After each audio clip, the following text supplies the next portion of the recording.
pemberhentian terhadap guru honorer Supriyani. Tembak orang tak dikenal usai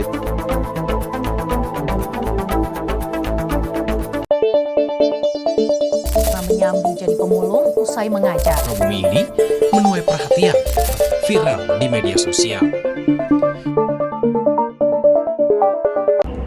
Kesejahteraan guru menjadi isu yang sangat penting dan melibatkan banyak aspek, mulai dari gaji yang rendah dan turunnya minat generasi muda untuk menjadi guru. Ketidaksejahteraan ini dipicu oleh faktor-faktor seperti kebijakan pendidikan yang belum optimal, kurangnya dukungan dari pemerintah, dan beban kerja yang tidak seimbang dengan penghargaan yang diberikan. Untuk itu diperlukan solusi konkret seperti reformasi sistem pembangunan, peningkatan fasilitas kerja, serta penguatan penghargaan terhadap profesi guru agar mereka dapat menjalankan perannya dengan lebih baik dan bermartabat. Selamat datang di Berisi, di mana ketidaksejahteraan guru bukan hanya menjadi topik serius tapi juga akan dibahas dengan asik dan penuh inspirasi. Di sini kita akan ngobrol tentang segala hal yang mempengaruhi kesejahteraan guru, mulai dari peminatan menjadi guru, mengapa ada ketidaksejahteraan guru, hingga solusi dari semua permasalahan tersebut. Semuanya akan kita bahas dengan gaya yang santai tapi tetap penuh wawasan. Jadi, kalau kamu seorang guru atau peduli dengan isu pendidikan, jangan lewatkan setiap detiknya. Saya Cika Dwi Cahyani sebagai host.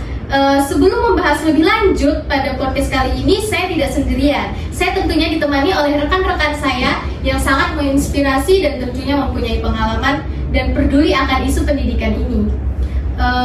Untuk itu saya persilahkan rekan-rekan saya untuk masuk. Ayo mari, silakan masuk. A few moments later. Nah, di sini saya udah ditemani oleh rekan-rekan saya nih. Gimana nih? Apa kabarnya semuanya? Alhamdulillah. Nah, sebelum kita membahas isu ini lebih lanjut, mungkin ada baiknya kalau kita perkenalan dulu nih dengan rekan-rekan saya yang cantik-cantik yang ada di sebelah kanan dan kiri saya. Untuk perkenalan pertama mungkin saya mulai dari sebelah kanan saya dulu ya. Silahkan. Halo teman-teman semuanya, halo teman-teman. Halo. Sebenarnya perkenalkan, nama aku Windy Ardinurum. Di sini aku biasa dipanggil Windy sama teman-teman semuanya. Mungkin dari asal saya itu dari Pemalang. Pasti teman-teman asing ya sama Pemalang. Tapi ya itu di Jawa Tengah ya teman-teman. Kalau hobinya apa nih? Kalau hobi dari aku sih mendengarkan musik ya, kayak kalau gabut dikit, musikan aja nih. Keren. Terus untuk latar belakang pendidikannya gimana nih Kak Windy? Kalau aku tuh dari kecil ya, aku hidup di desa teman-teman. Jadi aku SD tuh, aku mulai pendidikan itu dari TK, dimana itu di TK Pertiwi, di desa aku desa Cibiuk. Terus habis itu SD-nya aku di SD Negeri 02 Cibiuk. Terus SMP-nya di SMP Negeri 1 Ambil Gading, itu kecamatanku. Dan untuk SMA ini agak jauh ya, jadi aku di SMA Negeri 1 Pemalang, itu letaknya di kota teman-teman. Dan sekarang aku lagi menempuh pendidikan di Universitas Negeri Semarang, jurusan Pendidikan Ekonomi, fokus pendidikan akuntansi. Keren. Salam kenal Windy. Mungkin di sini kita juga sedikit membahas tentang latar belakang pendidikan orang tua mungkin. Kalau dari aku sendiri, itu aku dibesarkan di keluarga yang sederhana ya. Orang tuaku itu ayahku itu bekerja sebagai karyawan pabrik teman-teman. Mungkin di sini teman-teman ada yang pernah dengar pabrik PT Canimukan. Nah itu ayahku kerja di situ, dan untuk ibuku hanya ibu rumah tangga aja seperti itu. Untuk latar belakang pendidikannya nih Kak Windy. Untuk pendidikannya, orang tua aku dari ayahku itu lulusan SMA. Untuk ibuku itu ya anak orang desa ya, lulusan SD seperti itu.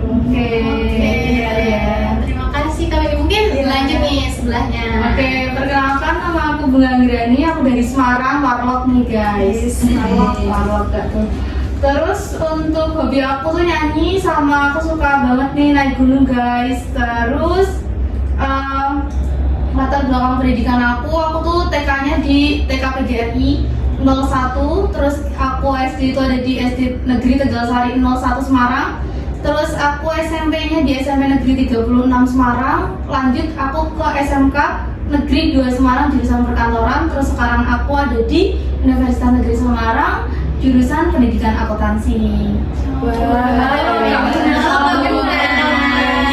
Berarti Kak Bunga selalu di Semarang ya, nggak pernah keluar ya, sangat mencintai Semarang sepertinya. Kalau untuk latar belakang pendidikan orang tua sendiri gimana nih Kak? Oke, kalau latar belakang pendidikan orang tua, kalau ibuku itu lulusan SD, kalau bapakku itu lulusan SMA. Mungkin habis ini lanjut dari sebelah kiri aku kali ya. Nanti harusnya terakhiran deh. Oke deh. Halo teman-teman semuanya. Halo teman-teman. Nama aku Afifah Arni, biasa dipanggil Afifah. Asal aku sama kayak Kak Widi, asal aku Pemalang. Cuma bedanya aku Pemalangnya bagian kota ya. Mungkin Kak Widi bagian di saya. Iya. Jangan ya. Untuk hobi aku akhir-akhir ini sering sama sih kayak Kak Widi, sering mendengarkan musik karena kalau lagi budrek atau lagi pusing terkait tugas, healingku cuma mendengarkan musik, nyanyi. Jadi walaupun suaraku jelek sih, tapi ya suka aja nyanyi sambil dengerin musik. Untuk terkait latar pendidikanku sendiri, untuk aku nggak TK ya teman-teman, kayak teman-teman lainnya mungkin dari TK ya. Aku langsung dari SD itu di SD 01 Mori di desa aku sendiri, terus SMP-nya di SMP Negeri 3 Pemalang, kemudian aku lanjut SMA jurusanku SMA IPA di SMA Negeri 3 Pemalang. Mungkin dari kami ini SMA 1, kalau aku SMA 3. Masih pindah. Masih. Berarti nggak pernah ketemu ya sebelumnya di Pemalang? Ya, belum pernah kenal. Walaupun kita sama-sama di Pemalang nih. Berarti baru ketemu di Uni. Ya. Untuk lanjut studi pendidikan universitasnya, kebetulan kita sama di Universitas Negeri Semarang jurusan pendidikan akuntansi. Oke. Baru ketemunya malah di Semarang ya. Untuk ininya Kak, dari latar belakang pendidikan orang tua mungkin. Untuk latar pendidikan orang tua, mungkin latar pendidikan orang tua aku sederhana ya, karena dua-duanya itu cuma lulusan SD. Jadi ibuku lulusan SD, bapakku lulusan SD, jadi mereka berdua SD pun tapi nggak tamat gitu loh. Untuk pendidikannya dari orang tua memang kurang, tapi alhamdulillah dari keluargaku, dari kakakku sampai aku anak terakhir semuanya lulus SMA. Itu keren banget sih. Alhamdulillah ya pendidikan. Selanjutnya mungkin sebelahnya nih Kak. Oke, halo teman-teman semua. Kenalin, nama aku Amelia Fitriana Rashid, biasa dipanggil Amel sama teman-teman. Terus asal aku, kalau tadi di antara semuanya dari Pulau Jawa nih, aku melimpir dikit nih keluar dari Pulau Jawa. Aku dari Sumatera, teman-teman, dari Pulau Riau, aku dari Batam. Dekat Singapura dong. Terus untuk riwayat hobi dulu deh. Hobi itu aku suka masak, terus juga aku suka mendengarkan musik kalau misalnya lagi gabut gitu. Terus kesibukan tuh paling cuma kuliah ya kalau saat-saat ini. Kalau mungkin di semester 1 sampai semester 3 kemarin udah aktif berorganisasi, mungkin sekarang lebih fokus ke kuliah aja sih, nggak ada kesibukan lain selain itu. Terus untuk latar belakang pendidikan, aku dari ini sih teman-teman, dari awal tuh bimbel. Kalau aku bimbel di Bimbel Alatif, terus aku juga TK itu di TK Arabani, terus aku SD-nya di SD 008 Sagulung Batam, terus juga aku SMP-nya di SMP Negeri 50 Batam, dan SMA di SMA Negeri 19 Batam. Terus untuk kuliahnya aku terbang nih ke Pulau Jawa karena nggak mau nonton di pulau itu aja gitu loh, pengen explore gitu, jadi keluar deh. Nah, terus aku mau di sini di Universitas Negeri Semarang itu menjadi mahasiswa pendidikan akuntansi sama kayak teman-teman yang lain. Terus lanjut riwayat orang tua. Kalau orang tua aku sederhana sih, apalagi ayahku cuma lulusan SMP. Terus kalau ibuku itu lulusan D3 dari universitas tetangga ya, dari Unsud, D3 jurusan sekretaris gitu teman-teman. Mungkin apa lagi? Udah sih, oke. Setelah dari Batam mungkin kita ke sebelah nih, ke sebelah aku. Gimana nih Kak? Nah ya, halo teman-teman, halo semuanya. Halo. Kenalkan, nama aku Diah Ayu Margiati. Teman-teman biasanya manggil aku Ayu. Nah, aku dari Rembang, teman-teman. Tahu nggak Rembang? Nggak ada yang tahu kan? Ini tapi kebanyakan nggak ada yang tahu Rembang, teman-teman. Nah, aku mau cerita hobi aku ya. Hobi aku tuh memasak ya. Apapun tuh harus masak, apapun bisa, alhamdulillah ya. Terus bisa kadang mendengarkan musik juga gitu. Terus dari latar belakang pendidikan aku TK-nya di TK Tunas Harapan. Aku nggak sekolah PAUD ya teman-teman, aku langsung TK. Terus aku aku SD-nya di SD Negeri Watu Pecah. Terus aku SMP-nya di SMP Negeri 2 Kragan. Lalu aku MA-nya tuh di ini jauh banget teman-teman, di luar provinsi. Aku ini ke provinsi Jawa Timur teman-teman. Sekolahku di MA Tuban ya. Gitu. Itu Melipir ya, melipir. Agak ke timur dikit ya. nginep ngekos di sana asrama atau gimana? Aku kebetulan mondok teman-teman. Masya Allah. Ada santri di sini guys. Terus di perguruan tinggi, alhamdulillah aku terima di Universitas Negeri Semarang. Terus jurusannya sama kayak teman-teman pendidikan akuntansi juga. Mengenai latar belakang pendidikan orang tua ya, bapak aku sendiri lulusan SMA dan ibu lulusan magister. Magister. Udah aja ya, iya. Ya, terima kasih. Mungkin lanjut ke hostnya nih ya. Tadi di awal aku udah ada sedikit kenalan nih. Nama aku Cikaldi Cahyani. Terus tadi udah dari Jawa Tengah, terus ke Batam, terus ke Jawa lagi. Nah sekarang kita jalan-jalan lagi nih guys. Aku dari Kalimantan Barat. Jauh. Ya, jadi aku dari Kalimantan Barat. Untuk hobi aku sendiri itu sama seperti Kak Bunga ya tadi, hobi aku itu bernyanyi. Mungkin kawan-kawan bisa duet nih Kak. Oke, hobi aku bernyanyi. Mungkin itu aja sih hobi aku. Terus untuk kesibukan, aku juga sekarang lagi sibuk kuliah aja, nggak ada kesibukan lain. Dan untuk latar belakang pendidikan sendiri, aku nggak TK nih teman-teman. Aku nggak TK, aku jadinya langsung SD. Cuman dulu waktu awal aku pas masih kecil itu aku les, jadi kayak bimbel semacam bimbel gitu. Jadinya nggak TK, terus aku langsung SD. SD-nya di SD 04 Sikanyin, itu SD di tempat aku ya di Kalimantan. Jadi teman-teman pasti nggak tahu nih. Terus untuk SMP-nya aku lanjut di SMP Negeri 1 Montrado. Kemudian selanjutnya ke SMA itu aku lanjut di SMK ya teman-teman. Itu aku di SMK Negeri 1 Montrado. Terus habis itu aku melanjutkan studi S1-ku di Universitas Negeri Semarang. Jurusannya sama dengan teman-teman di sini, yaitu pendidikan akuntansi. Untuk latar belakang pendidikan orang tua aku sendiri, mungkin sama ya kayak teman-teman tadi di sini, sederhana. Jadi untuk orang tua aku itu bapak dan mama aku itu lulusan SMP teman-teman, dan kerjanya juga hanya sebagai petani, dan ibu aku ibu rumah tangga. Jadi tapi orang tua aku seperti orang tuanya Kak Viva, tetap menjunjung tinggi pendidikan anak-anaknya seperti itu. Keren banget ya.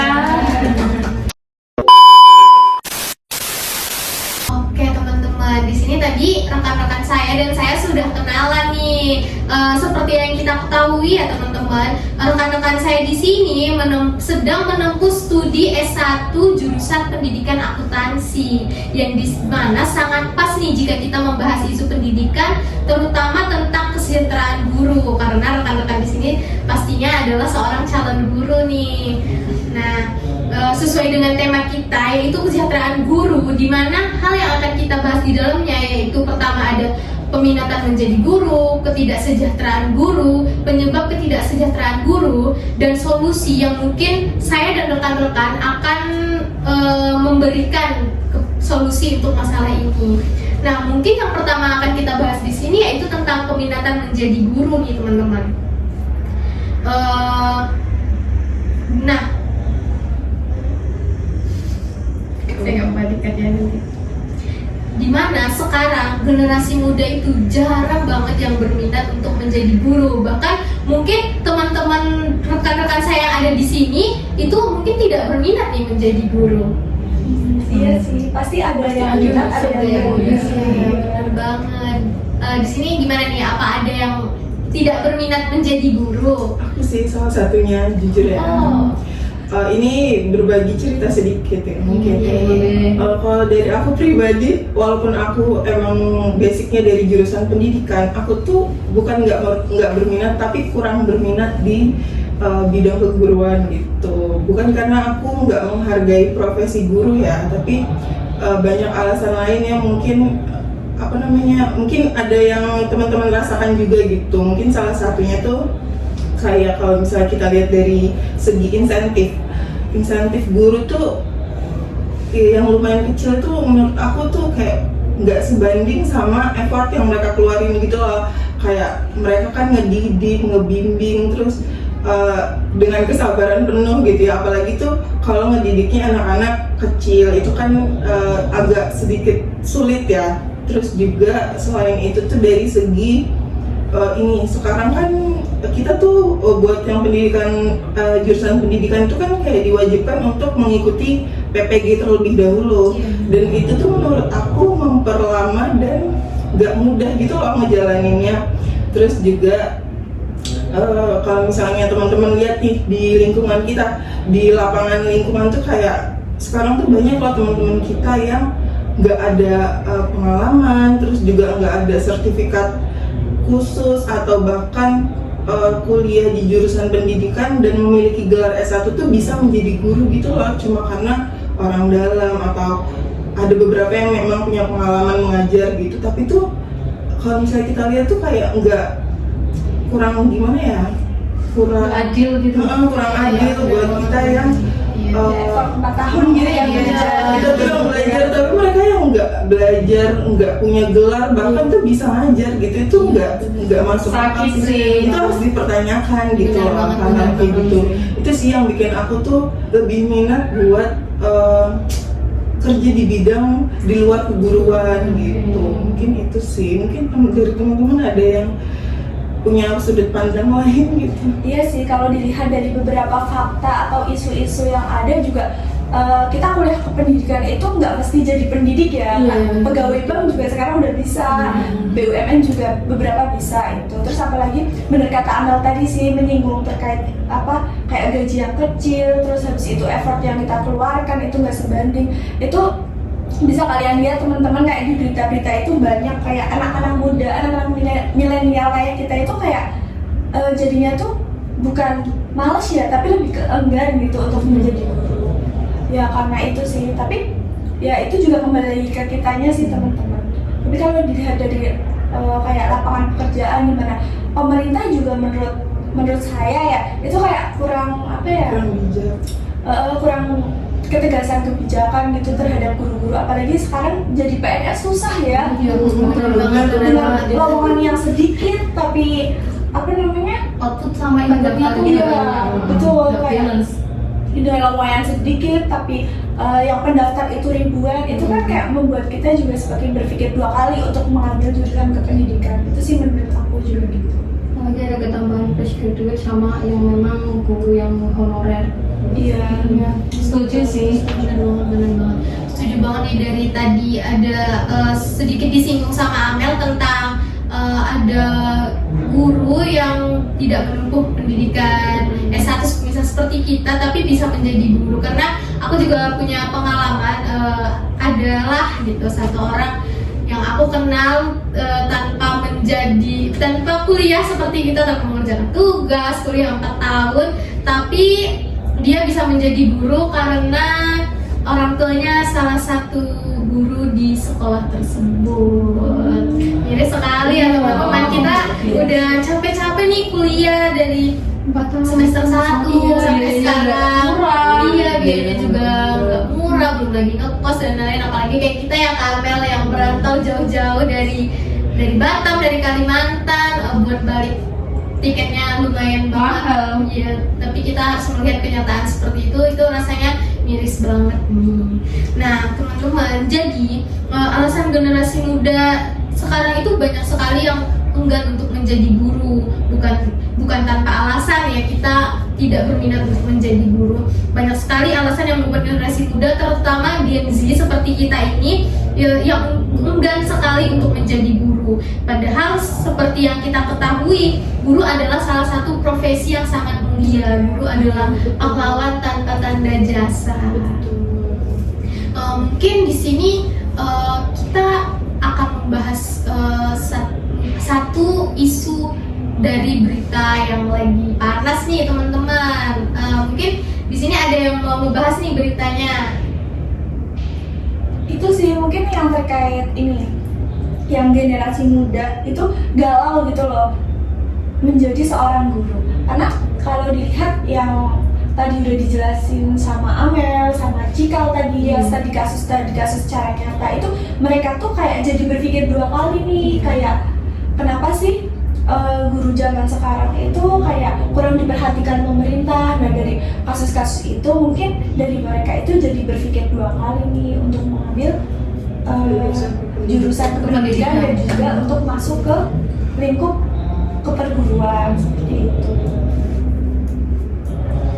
Bener banget nih, jadi sekarang juga banyak banget ya isu-isu dan berita-berita, dan bahkan dari teman-teman dekat atau teman-teman sekelas dan kita di sini juga enggan sekali untuk menjadi guru. Nah tadi kan sudah kita bahas juga mengapa sih banyak banget generasi muda yang enggan untuk menjadi guru, terutama tadi karena gajinya yang relatif kecil, terus seperti yang sudah dibahas Amel, kita harus PPG dulu karena seperti yang kita ketahui ya teman-teman, sekarang itu kan kalau kerja itu kadang ada minimal usianya. Nah terus juga harus ada minimal pengalamannya nih. Nah sedangkan kita nanti lulus di usia berapa, terus nanti harus PPG lagi, dan kayak sepertinya sangat lama gitu untuk memenuhi kriteria usia itu gitu. Sangat sulit sepertinya ya untuk kita generasi sekarang itu.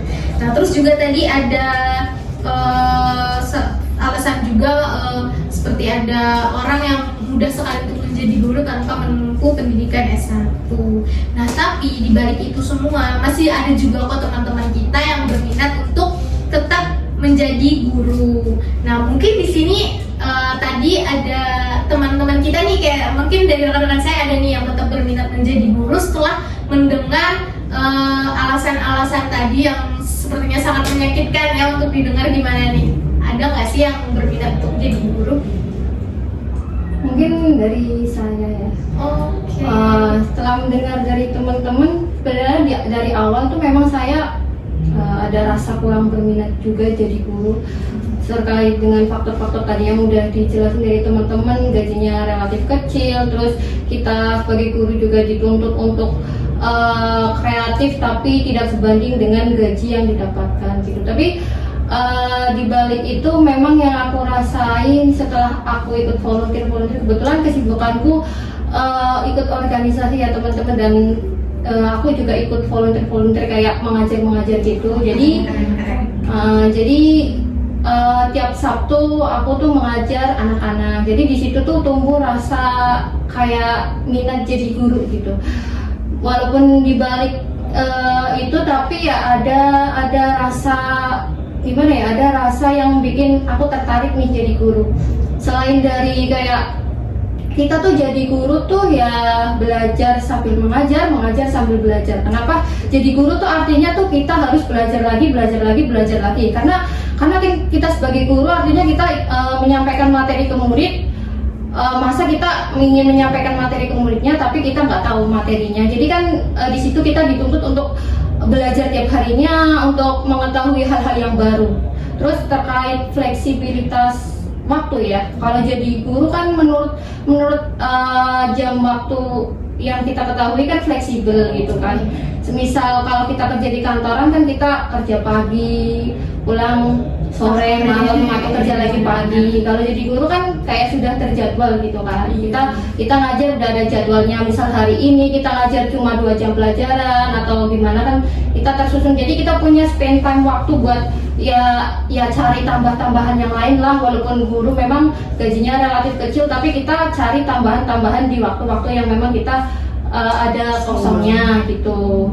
Terus kalau semisal dari sudut pandangku sendiri, mungkin ini dari sudut pandangku ya teman-teman. Kalau kita kerja di kantoran gitu kan kita gimana ya, duduk ya udah duduk di depan komputer selama berjam-jam cuma nunggu istirahat. Itu kan menurutku ya terlalu monoton, terlalu jenuh. Jadi kalau jadi guru kan kita bisa mengekspresikan pembelajaran apa yang mau kita ajarkan ke murid-murid kan. Misal kita mau bermain-main sama murid, itu kan jadi hiburan lah buat diri kita lah gitu.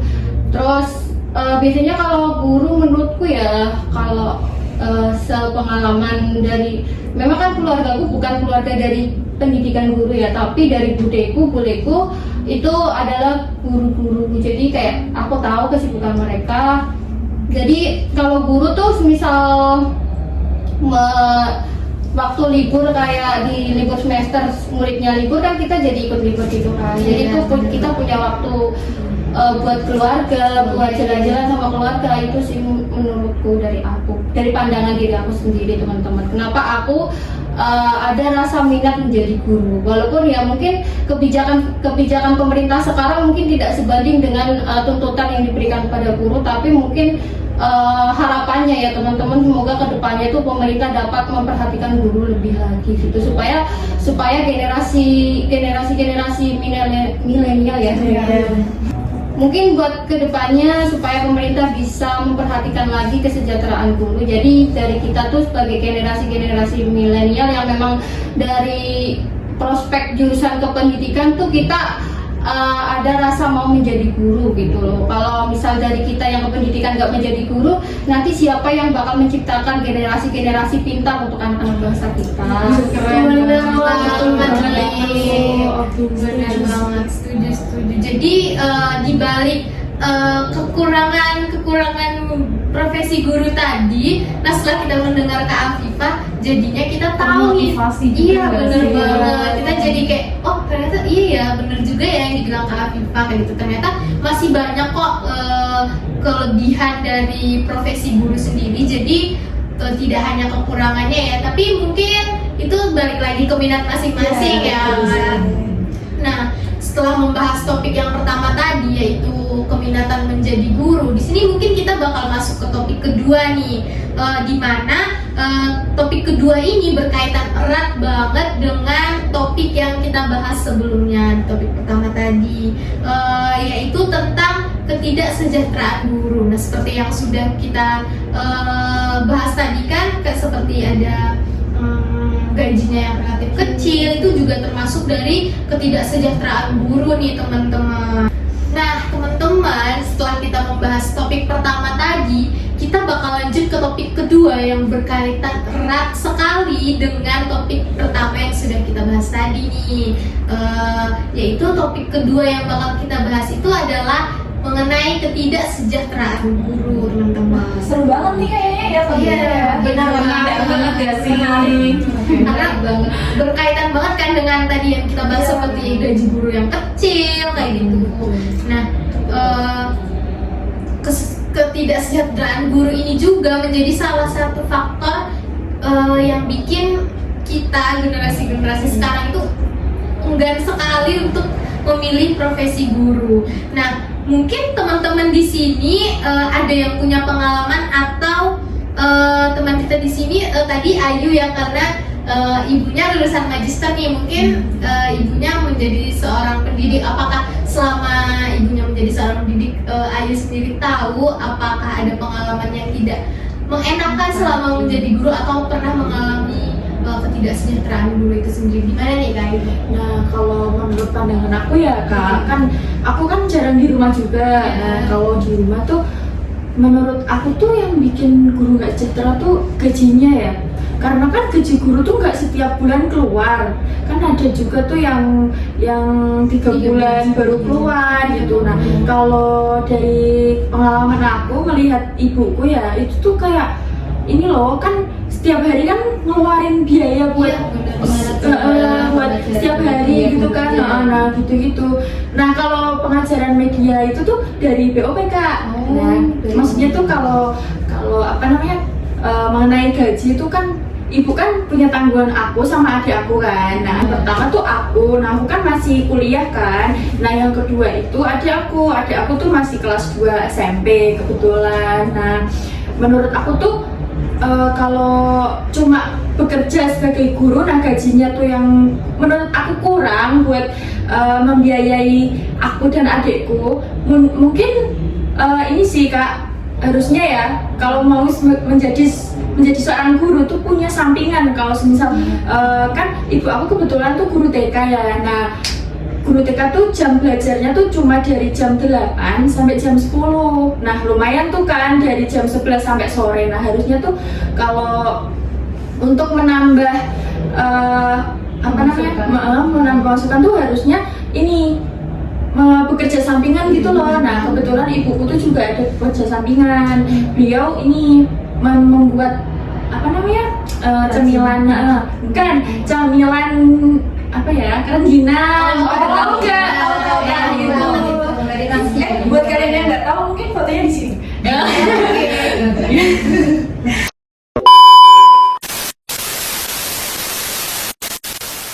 Nah itu teman-teman, nah lumayan lah ya. Tapi ibuku tuh nggak yang produksi terus-menerus gitu loh teman-teman.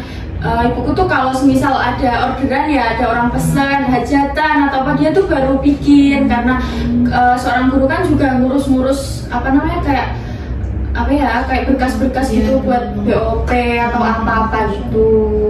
Terus ada lagi nih yang bikin kayak menurutku tuh nggak bikin gimana ya, nggak enak sih di guru tuh.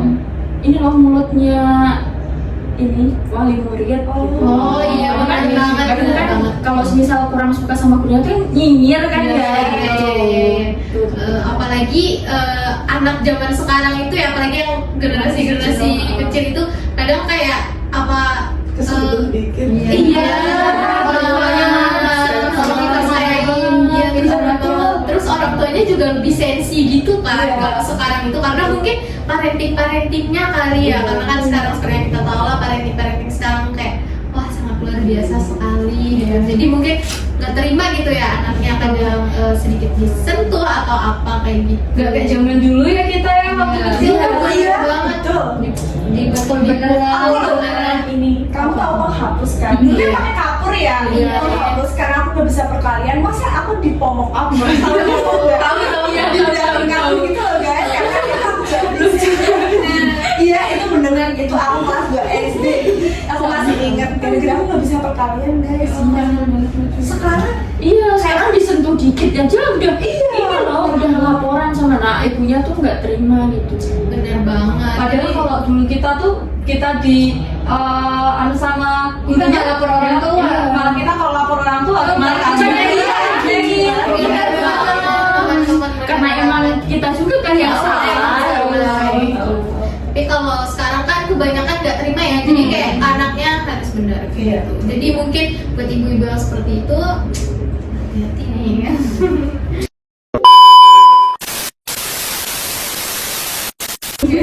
Tapi itu kayak kasus yang akhir-akhir ini sering terjadi nggak sih, kayak guru-guru dilaporin? bener, sekarang tuh apa-apa jalur hukum. Bener banget. Padahal itu tuh kayak masalah belum tentu benar juga. Iya, siapa tahu opininya dari murid kan. Bener banget sih.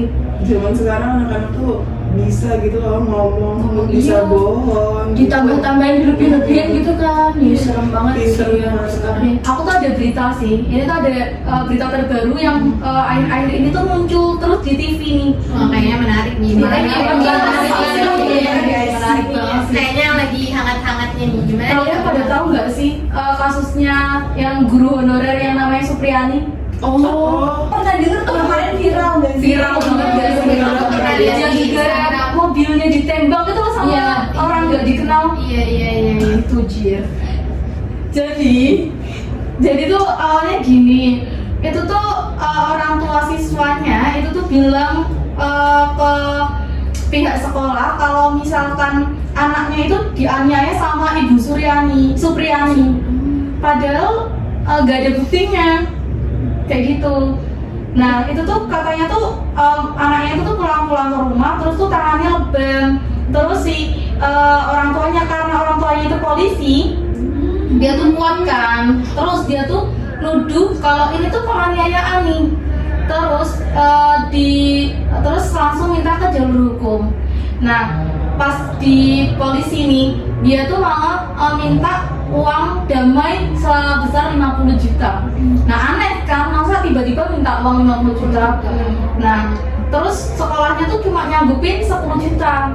Terus karena nggak bisa nyanggupin, Ibu Suryani tuh sempat ditahan nih. Kasian banget gak sih? Kasian banget sih itu. Kasian banget. Terus dia tuh akhirnya cari pengacara dan backingan lah. Karena dia tuh nggak salah, dia nggak merasa salah, dan dia nggak merasa kalau menganiaya murid tersebut. Terus tiba-tiba tuh ada saksi juga kalau lihat si murid tersebut tuh ternyata jatuh nih. Jadi lubang itu karena jatuh, bukan karena Bu Suryani.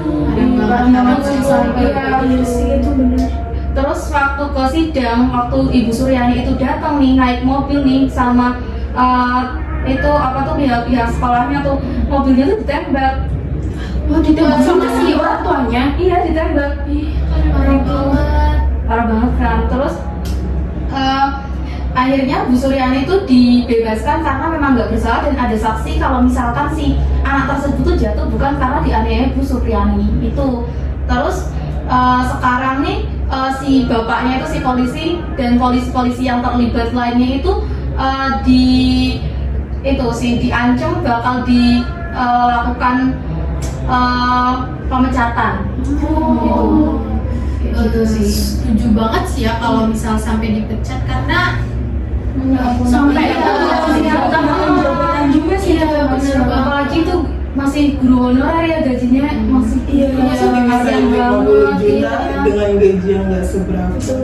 Nah, padahal itu kan belum tentu ini loh Gurunya yang salah. iya, belum ada bukti yang jelas, tapi sudah hakimi ya, benar banget. Padahal beliau kan aparat gitu kan, harusnya lebih cerdas ya, menegakkan hukum yang benar gitu, tapi malah bertindak seperti itu.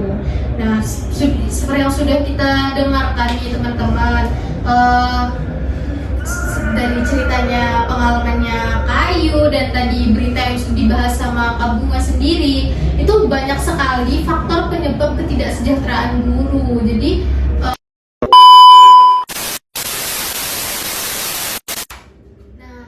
kita mendengarkan cerita dari pengalaman Ayu dan berita yang dibahas oleh Bunga tadi, banyak banget ya teman-teman ternyata yang menjadi faktor penyebab ketidaksejahteraan guru. Nah, setelah kita mendengarkan cerita dari Ayu dan cerita pengalaman dari Ayu dan berita yang disampaikan oleh Bunga tadi, ternyata banyak banget ya teman-teman yang jadi faktor penyebab ketidaksejahteraan guru sendiri. Nah, mungkin di sini ada lagi nih yang pengen bahas berita-berita hangat seputar ketidaksejahteraan guru, gimana nih? Aku punya nih contoh kasus dari murid yang berani sama gurunya. Banyak ya ternyata teman-teman. Ada lagi nih, ayat. Nah, ini tuh ketika murid ditanyain mengenai pekerjaan rumahnya, dia tuh menjawab tapi dengan kata-kata yang menurutku tuh kurang pantas dikatakan untuk gurunya gitu. Ketika ditanya, kamu kenapa datang ke sini, dia jawabnya ya mau tidur. Ya udah kalau tidur jangan di kelas. Dia jawabnya mau tidur di kuburan. Terus ditanya PR-nya. Beneran. Dia menjawab dengan yang kata-kata yang menurutku kurang pantas dikatakan oleh murid kepada gurunya seperti itu. Mungkin menurut pandangan sendiri di situ kan gurunya udah tegas, udah gimana ya? Cara ngomongnya udah tegas. Mungkin dari muridnya sendiri yang memang kurang ajar mungkin ya. Itu mungkin karena faktor cara dia dididik atau dibesarkan oleh orang tuanya. Mungkin di lingkungan keluarganya dia dibesarkan dengan manja, mungkin dengan perhatian yang manja. Dilihat dari kasus itu kan di situ gurunya udah tegas ya, mungkin faktor dari muridnya yang kurang ajar atau gimana, karena mungkin dari lingkungan kalau dilihat dari kasus tersebut kan di situ gurunya udah tegas ya, mungkin dari muridnya sendiri mungkin yang kurang ajar, mungkin dari faktor keluarganya atau dari masalah-masalah yang lain. Iya bener banget sih, mungkin keluarga itu berpengaruh banget ya sama kehidupan kita, ya sama karakter kita. Bener banget. Jadi pengaruh keluarga terhadap karakter kita tuh memang bener-bener berpengaruh banget sama kehidupan kita di luar, dan cara kita menghargai orang lain kayak gitu bener-bener berpengaruh banget sih.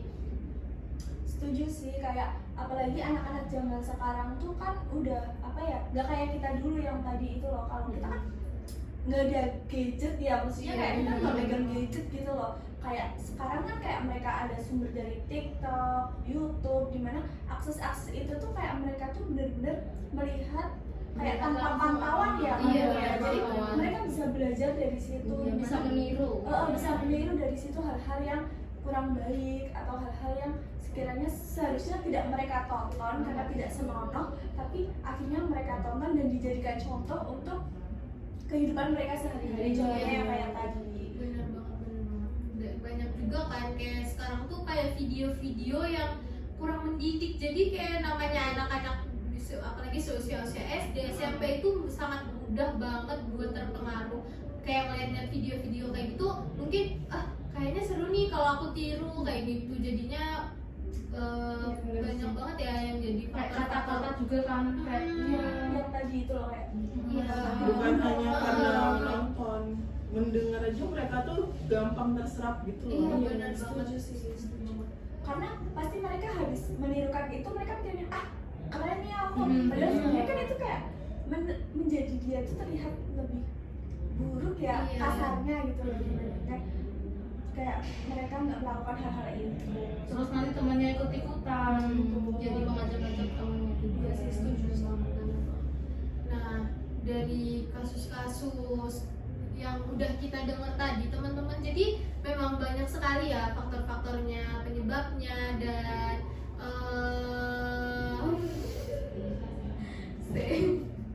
bingung sekali ya.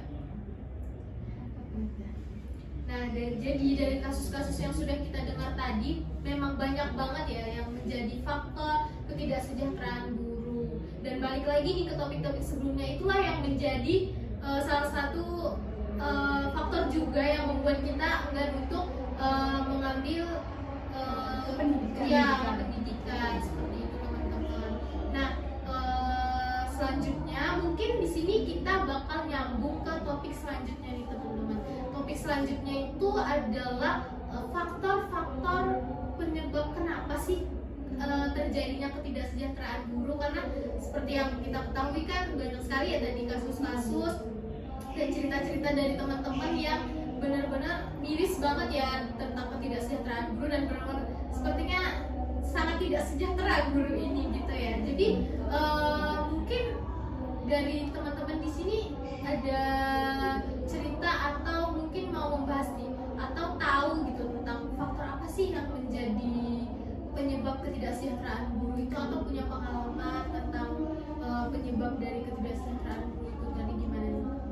Nah, jadi faktor-faktornya itu sih sebenarnya udah diceritain tadi ya guys, udah banyak banget tadi teman-teman tuh udah menyinggung nih, contohnya kayak gajinya tuh terlalu rendah, tidak sesuai dengan apa yang sudah dikeluarkan, bebannya juga terlalu berat, apalagi itu dengan dia harus menangani omongan dari wali murid tersebut, itu juga sangat berat bebannya.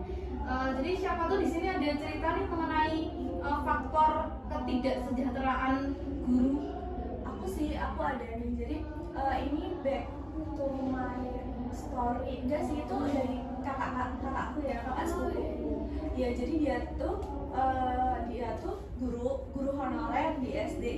Jadi dia tuh honorer itu dari waktu aku SD. Bayangin teman-teman, itu aku masih SD kelas berapa ya, 5 atau 6, sedangkan sekarang aku sudah kuliah loh, berarti kan udah lama banget ya. Nah, bahkan sampai sekarang tuh dia juga belum PNS teman-teman. Nah, iya, jadi kayak setelah aku telusuri itu entah emang dari cara seleksi PNS-nya yang susah atau bagaimana, tapi dia tuh emang udah berusaha gitu loh, setiap CPNS pun dia ikuti, setiap ada tes apapun dia ikuti, tapi pada nyatanya tidak semudah itu untuk menjadi guru PNS. Terus menyinggung tadi yang faktor yang mengenai gaji, betul sekali. Kan aku pernah tanya-tanya nih kayak gaji kamu tuh berapa sih kak gitu kan. Nah, dari dia tuh menjawab kayak awal-awal itu cuma 200.000 itu per bulan, kalau enggak 300.000 itu per bulan. Iya, itu kayak bener-bener agak miris ya teman-teman melihat kondisi seperti itu. Makanya awalnya aku juga kayak begini banget ya ternyata kesejahteraan guru di Indonesia ini. Bahkan kayak untuk gaji honorer pun kayak nggak sesuai dengan yang tadi, benar kayak bebannya yang terlalu berat. Bayangkan kan dia tuh ngajar kelas 1 SD atau 2 SD, itu kan dimana anak-anak kecil, dan itu tuh kayak banyak persoalan yang bahkan hadir gitu loh, kayak anaknya yang super aktif, anaknya yang nggak mau diatur, gampang nangis, ejek-ejekan, terus habis itu anaknya yang gelut berantem ya kan, kayak mereka tuh berantem gitu loh. Jadi kan kayak kesabarannya diuji, tingkat metode pembelajarannya diuji, terus habis itu cara mengajarnya pun diuji. Nah, dari situ tuh bayanganku tuh kayak oh iya benar, kayak kesejahteraan guru di Indonesia itu sangat-sangat miris teman-teman, apalagi untuk guru honorer dengan gaji 200.000 itu dulu, dengan kondisi dia mengajar anak-anak kecil itu kan berarti berat sekali ya teman-teman. Jujur itu berat banget sih, kayak bahkan untuk dilihat aja kayak agak gimana gitu ya. Iya sih. Dengan gaji segitu, namanya kehidupan sekarang juga kan apa-apa semakin mahal, dan kayak dengan gaji segitu per bulan, bahkan mungkin kita di sini yang kuliah aja seminggu kadang segitu tuh ngerasa kurang banget. Jadi apalagi orang yang udah kerja, apalagi kalau sudah berumah tangga harus pengeluarannya lebih banyak. Apalagi kalau udah punya anak, dengan gaji segitu nggak mencukupi, sangat tidak mencukupi. Apresiasi sih buat Mbak. Ya, tapi itu dulu ya, tapi kalau sekarang kan aku belum bertemu lagi, jadi aku belum bertanya-tanya mengenai gaji. Cuman untuk kondisi dulu kan menurutku itu kurang efektif gitu ya, kurang fair, atau kayak nggak fair gitulah, masa dengan gaji yang segitu dengan tingkat beban yang begitu berat gitu. Nah, kemarin aku juga sempat lihat nih teman-teman di Instagram itu banyak banget yang nge-share kayak berita tentang seorang guru honorer yang dia sudah 36 tahun mengabdi menjadi guru, tapi belum juga diangkat menjadi PNS. Jadi sampai sekarang dia masih menjadi guru honorer, dan mirisnya lagi setelah balik dari mengajar itu dia mulung teman-teman.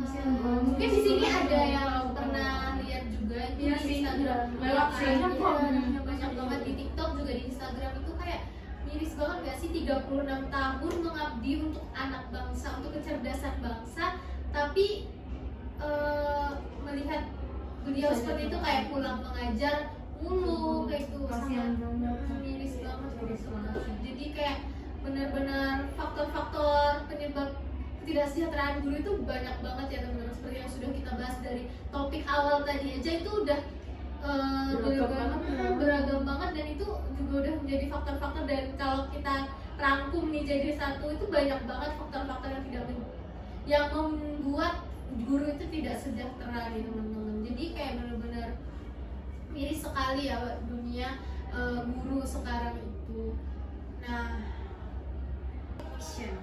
Nah teman-teman, banyak sekali faktor penyebab terjadinya ketidaksejahteraan terhadap guru, seperti yang sudah disampaikan oleh rekan-rekan saya tadi nih. Nah, mulai dari gaji yang kecil, status honorer yang nggak pasti, sampai beban kerja yang terlalu berat dan tidak sesuai dengan gaji yang diberikan kayak gitu.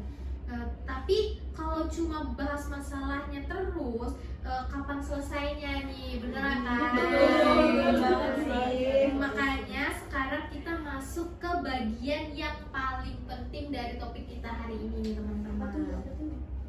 Jadi gimana sih caranya biar ketidaksejahteraan tadi yang sudah kita sampaikan itu bisa teratasi gitu teman-teman. Jadi di sini di topik yang paling penting ini, di topik selanjutnya ini kita bakal bahas solusi dari semua yang sudah kita bahas sebelumnya tadi nih. Jadi mungkin setelah ada solusi-solusi ini dan mungkin solusi ini bisa diterapkan, mana tahu nih kita setelah ini yang tadinya Amel, Windy, dan aku sendiri mungkin ya yang nggak berminat menjadi guru, mungkin setelah adanya kebijakan dari solusi yang kita berikan ini bisa membuat kita menjadi minat nih buat jadi guru kayak gitu, dan profesi guru itu tidak dianggap sepele oleh orang-orang seperti itu teman-teman. Nah, jadi mungkin solusi dari teman rekan-rekan aku di sini ada nih yang mau memberikan solusi, mulai dari mana nih? Aku mungkin di sesi ini aku minta buat semuanya ya urut buat memberikan solusi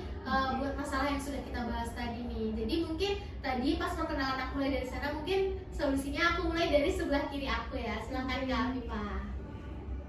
Mungkin kalau solusi dari aku tuh zaman sekarang kan guru dituntut untuk beban kerja yang terlalu ini ya. Mungkin setara lah dengan fasilitas yang diberikan oleh pemerintah. Jadi untuk daerah-daerah yang 3T itu daerah tertinggal, terdalam, terluar kan pastinya kan fasilitas belajarnya kan kurang memadai, kayak akses jalannya, ruang kelasnya, atau koneksi jaringan internetnya. Mungkin itu bisa diperhatikan lagi oleh pemerintah. Mungkin solusi dari aku itu. Mungkin lanjut nih Kak Mel, lanjut. Mungkin kalau dari aku buat solusinya seperti mungkin tadi dari cerita Kak Windy yang mendengar terkait mbaknya yang udah menjadi guru honorer lebih dari berapa tahun itu yang nggak diangkat jadi PNS. Mungkin pemerintah bisa lebih melihat ya hal-hal kecil seperti itu untuk lebih bisa mempermudah guru-guru honorer untuk menjadi PNS atau P3K. Mungkin kalau dari aku itu sih. Ya, mungkin bisa lebih dipermudah aja gitu ya, buat tes-tesnya atau caranya gitu. Itu bisa banget menjadi solusi, dan itu juga bisa banget jadi solusi di gaji nih, karena mungkin kalau setelah kita naik jadi PNS kan pasti gajinya juga kita naik kan. Mungkin dari Kayu gimana nih?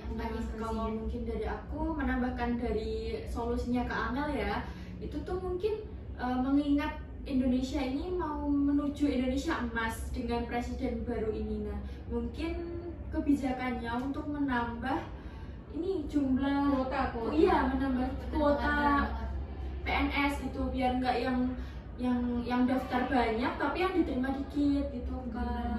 Kemarin juga baru-baru banget kan ada tes. Iya, itu kayak bener-bener rame banget, pada excited kayak pagi-pagi pakai seragam hitam putih, kayak lari-larian, ada yang terlambat dan macam-macam. Itu kayak bener-bener rame banget dan se-excited itu untuk daftar. Tapi kebayang gak sih kalau nggak keterima, dan setuju banget nih buat ditingkatin lagi kuota penerimaan PNS. Nah, mungkin selanjutnya dari Kak Bunga gimana nih Kak?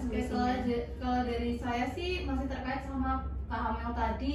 Jadi untuk pemerintah bisa memudahkan untuk guru itu mengikuti atau ikut sertifikasi P3K itu dipermudah saja, dan supaya bisa segera naik ke PNS dan bisa untuk meningkatkan gajinya dengan yang lebih layak daripada menjadi guru honorer. Seperti itu sih. Next kalau ini juga nih sarannya.